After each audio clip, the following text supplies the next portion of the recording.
If you want to ride a unicycle and you're putting it off, what's your excuse? There's actually a lot of them and none of them are good.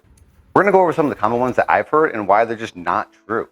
The first one is, I just don't have the core strength for that. Well, that's where you're wrong, because riding a unicycle, although involves the core a lot, it doesn't require much core strength. Core strength is the ability to push or do work at maximum capacity with your core musculature. Typically, this involves pushing with force or resisting with force, but when you're riding a unicycle, you're not really resisting anything. Don't get me wrong. Yes, your core is always active when riding a unicycle. Yes, you have to be a little strong. Yes, you have to have some endurance, but there's no exceedingly great force you have to overcome while riding a unicycle that would require you to have some absurd or above average core strength in order to even start riding. Instead, what your core does have to learn is specific motor pathways in order for it to move, get the tire under you so you can stay upright. This really doesn't require any prerequisite above average strength. For instance, take snowboarding.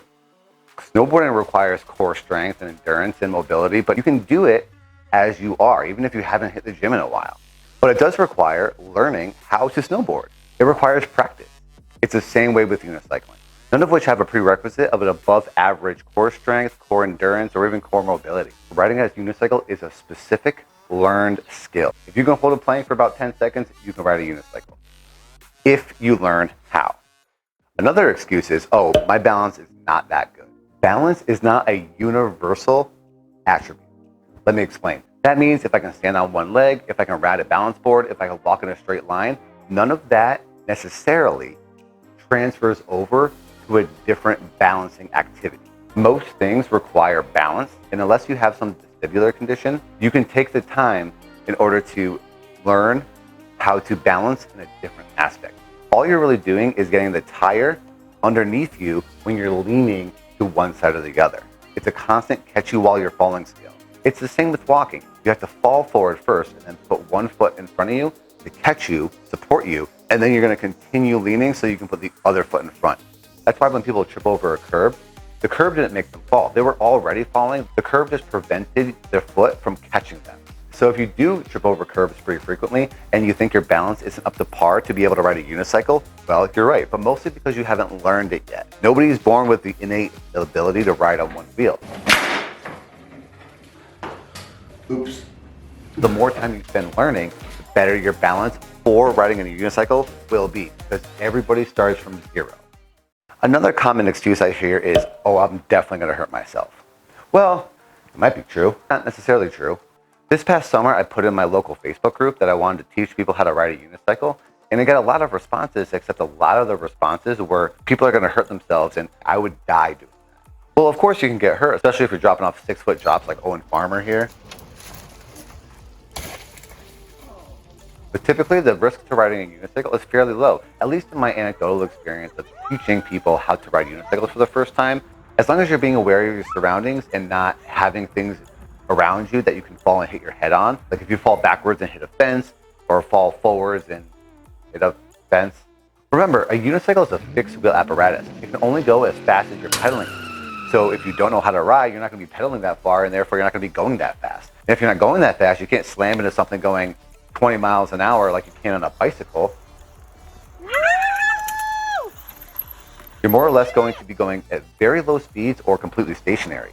And then it's just a matter of being able to catch yourself if you fall. I would recommend practice getting off and on the unicycle, or practice falling in some capacity prior to starting.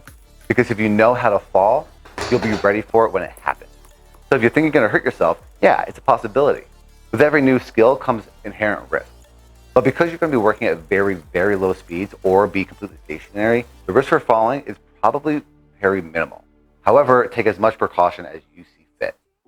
Another excuse is somebody might be thinking they're too big to ride a unicycle. That's also not true. Nowadays, they make unicycles that are heavy duty, that are close to $1,000. People take unicycles off of crazy drops and really torment them. That's it. I weigh about 220 pounds or 100 kilograms on a light day, and the amount of pressure I can put on a crank or a seat just by dropping maybe a couple feet is probably more than somebody heavier than me just riding regular.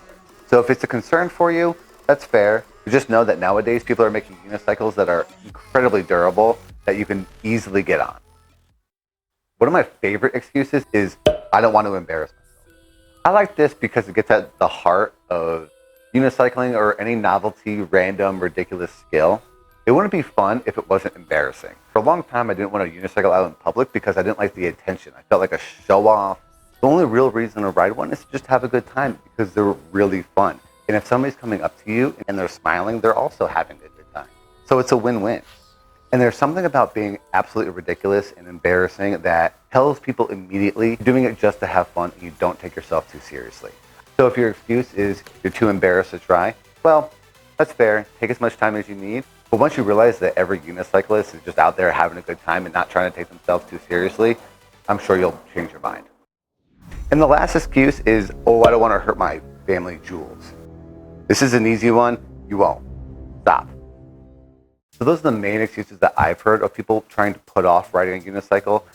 It tells me that they want to, somewhere in them wants to try, but they're making up artificial excuses in order to delay that or just not try outright. I think getting to learn a new skill is so fun, and even seeing other people learn new skills is a blast. So if you were putting off riding a unicycle for these reasons, I would hope that these responses change your mind. Let me know if you guys have any other excuses in the comments below, and consider subscribing if you want more unicycle content. Thanks and good luck.